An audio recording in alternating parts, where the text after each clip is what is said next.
పరమగీతము 7వ అధ్యాయము 3వ వచనం నుండి 9వ వచనం. నీ యూతు చెవుడు జింక పిల్లలయు కామలలో వేయు ఒక కవలంలో పోయినది.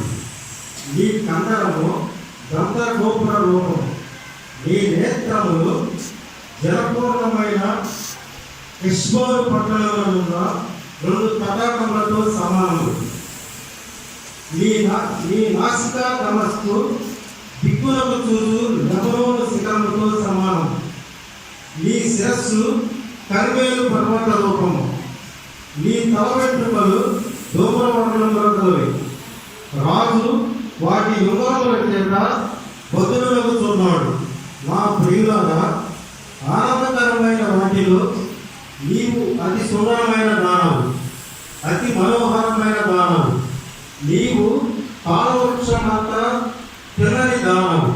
నీ కుజములు జనములేనున్నవి. పాలవృక్షము లెక్కుదనుకుంటుంది, దాని శాఖలను పట్టుకొననుకుంటుంది. నీ కుజములు ద్రాక్ష గలవలేనున్నవి. నీ శ్వాస వాసన జర్దను ఫల సువాసన వలెనున్నది. నీ నోరు శ్రేష్ఠ ద్రాక్ష రసము వలెనున్నది.